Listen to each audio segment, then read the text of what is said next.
Good afternoon, brothers and sisters, comrades and fighters for the Cuban people. My name is M.Vera, and I'm a 25-year member of the Inlandboatmen's Union of the Pacific, Southern California region. The Inlandboatmen's Union is the Marine Division of the International Longshore and Warehouse Union, the ILWU. We represent inshore mariners up and down the West Coast, having regions in Alaska, Puget Sound, Columbia River, San Francisco Bay, Southern California, and Hawaii. We fight for tug and barge crews involved in ship assist work and transportation of energy and goods. We represent ferryboat workers and sailors in the marine construction industry.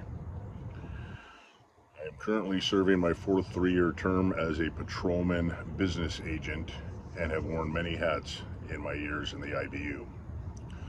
I am also a delegate on the ILWU Southern California District Council, which is the union's political action committee. In addition to working as an officer of the union, I am also a rank and file worker who's employed as a boat captain with one of our companies. As with most union advocates, I spend a fair portion of my time informing myself and fighting for social justice near and far, and I've been involved in the fight against U.S. policy on Cuba for a few years. Recently, in late April of this year, I had the privilege to travel to Cuba and see firsthand their reality and the devastating impact U.S. policy has had on Cuban society. Upon arriving in Cuba, I was able to immediately witness a country in struggle. There were long lines queued up at the gas stations, and many people were walking because of the reduction of public transportation due to fuel shortages. We were met by a gentleman named Miguel Angel, who was the International Public Relations Director of the CTC, the Cuban Trade Federation, which organizes 90% of the workforce in Cuba. He had arranged transportation for us by bus to the Hotel Puesta del Sol, which was not a tourist hotel, but was owned and operated by the CTC in the outskirts of Havana.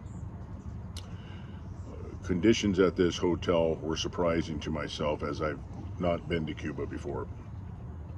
It was apparent that maintenance on the building and the plumbing system were in disrepair, and necessities such as cleaning supplies, toiletries, and paper goods were in short supply. The hotel staff were very gracious hosts and made do with their situation. It was here that I was able to attend a week-long internship organized by the CTC with 101 attendees from various trade unions from 11 Latin American, Central American, and Caribbean countries.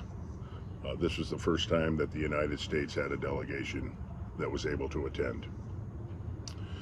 The U.S. delegation, which was organized by Mark Friedman and the LA U.S. Hands Off Cuba Committee, included 37 unionists and working class activists. Among the participants were Chris Smalls of the Amazon Labor Union from Staten Island, Amazon warehouse workers from Raleigh, North Carolina, and from ONT 8 Amazon Center in the Inland Empire here in California. There was also unionists from the United Steel Workers of America, Local 675, and members of the International Bakery, Confectionery, and Tobacco Workers Union. This internship gave participants a chance to discuss the state of the labor movement in the Americas and the historic importance of defending Cuba from Washington's hostility. International solidarity was a central theme, and at the conclusion of the internship, a resolution was approved calling for the international protests when the annual vote demanding an end to the U.S. embargo against Cuba takes place this fall at the United Nations. There was much to absorb, with a curriculum focused on the understanding of how trade unions work within a socialist structure. I learned that much of the issues regarding labor law was simplified in Cuba by including as much as possible into the National Labor Code. Unlike the United States, the CTC and labor in general has a seat at the table with higher government representation.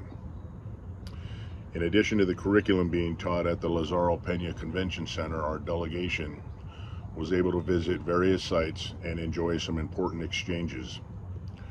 We were able to visit the CTC headquarters for a question and answer with union leadership, and we visited the University of Havana, met with approximately 75 students and professors, which was hosted by the Federation of Union Students, the FEC, and the unions that represent the university workers. The meeting discussed world politics, the state of the U.S. labor movement, and campaigns for material aid for Cuba organized across the United States. The education system in Cuba is phenomenal, but the one thing that became apparent to me was that there was a shortage of material supplies and equipment for much of the laboratory studies. It was quite a treat to tour this beautiful and historic university. We also were able to visit the Calixto Garcia Trauma Center in Havana, and with the help of groups, global health partners, and not just tourists, the LA-US Hands Off Cuba Committee was able to deliver more than $40,000 worth of much needed medical aid and supplies, which we traveled with in additional suitcases. This group also donated about $5,000 worth of tech equipment to the CTC, as well as art supplies and scientific instruments to the Cuba National Aquarium.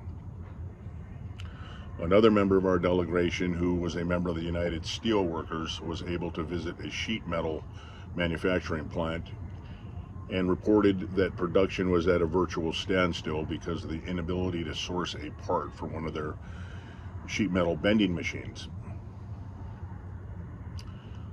A trip that I very much look forward to was a visitation of the shipping port of Mariel, which is located west of Havana. This trip was canceled because of the transportation that was not available due to the gasoline shortage. These were all very insightful exchanges in which our delegation was able to further understand the challenges faced by this country. This year, due to severe fuel shortages caused by the blockade and damage to the Matanzas oil depot, the usually massive May Day celebration in Havana was organized on a smaller regional basis. The largest rally in Havana was planned for the Malecon, the avenue that spans the city's waterfront, in front of the building that houses the U.S. Embassy. But heavy rain and winds the night before disabled and damaged much of the sound systems and the temporary structures set up at the rally sites, causing a postponement of the May Day celebration until May 5th. This trip concluded the day after, on May 2nd, at a conference at the Palacio de Convenciones, where over 1,300 delegations from 58 countries representing 271 organizations congregated to celebrate the International Meeting of Solidarity with Cuban and anti-imperialism 200 years after the Monroe Doctrine.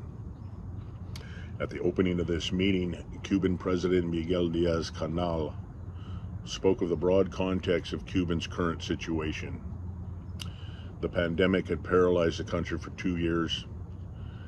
He had talked about 3 disasters in succession: the explosion of a gas line that demolished the Saratoga Hotel in Havana, the lightning strike that destroyed part of the country's largest supertanker port, and lastly, Hurricane Ian, which did vast damage to the island and to the prime tobacco growing regions, which devastated one of Cuba's major agricultural exports. He spoke of intensified economic, financial, and commercial obstacles due to the blockade, but he also spoke of the resiliency of the Cuban people and their ability to grow in solidarity and unity. His main ask of those attending is to redouble the demands to condemn the blockade and denounce the inclusion of Cuba on the U.S. list of state sponsors of terrorism. This was a very moving conference in which to this day I'm very proud to have been part of. Since returning from Cuba, I was able to work with the Inlandboatmen's Union national leadership to pass a resolution on state sponsors of terrorism, in addition to the 2 resolutions that the Southern California region passed in October of 2022, which is to lift the embargo and SSOT. I also co-authored a resolution on SSOT passed by the ILWU Southern California District Council with the help of my colleague Floyd Bryan, who is also a member of the Building Relations with Cuban Labor Committee headed by Mr. Bill Kemp. Involvement in various actions continue. Most recently, the LAUS Hands Off Cuba Committee was able to host a fundraising concert in which $2,500 was raised for Global Health Partners. I continue to look forward to informing myself and participating in any capacity in the fight for the Cuban people, their right to self-determination, and their right to security and prosperity. Thank you.